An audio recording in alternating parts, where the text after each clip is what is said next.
In the early 70s, OPEC didn't like what we were doing in Israel. Same old story. And so they cut off our oil supplies. So some of you will remember these long lines at the gas stations. And we feared we were going to have another depression like the 1929 depression.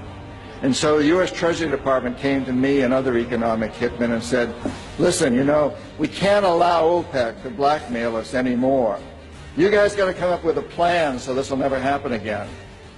We knew that that plan had to involve Saudi Arabia because it had more oil than anybody else. The deal we finally struck with the House of Saud was a deal whereby they would return almost all the money they made from selling oil to the United States invested in U.S. government securities.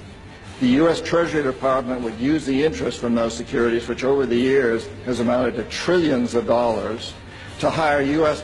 companies to westernize Saudi Arabia, build petrochemical complexes, desalinization plants, whole cities out of the desert, McDonald's and all the other things that go along with our Western culture.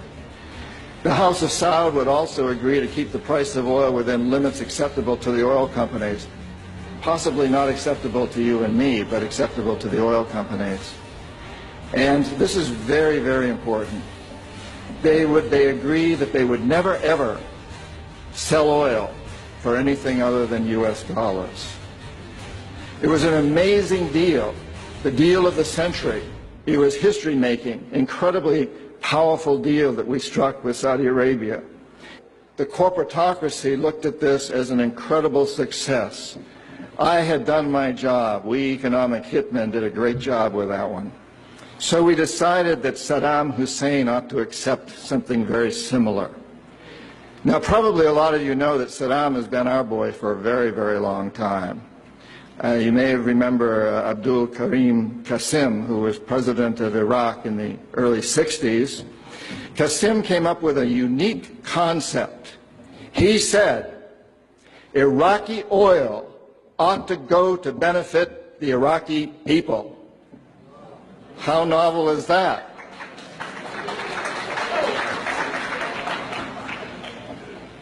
But we didn't like that very much. He began to tax the oil companies, particularly the British and some American companies, and threatened to nationalize our oil companies. And so we decided that Qasim had to go. The CIA sent an assassination team. It was headed by a man who was still going through high school, an Iraqi citizen who was still going through high school. They riddled Qasim's car with bullets on the streets of Baghdad and missed him. The head of this assassination team was wounded and fled to Syria. His name was Saddam Hussein. He was a CIA agent in those days, an assassin for us. He failed. He was our boy. He was our man. And so, and we sold him and gave him a lot of tanks. We built him Bechtel, built him big chemical. I don't know, my father-in-law was chief architect at Bechtel. Built Saddam big chemical plants that were used, and we knew that they were used to make mustard gas and other chemical weapons that were being employed against the Kurds and later the Iranians. We knew this, but we sold him these things. You have to remember that Middle Eastern oil is the oil that's used by a great deal of Europe and China and Japan. If we control Middle Eastern oil, we control our biggest potential competitors, Japan, China, Europe. So it's very important that we do that.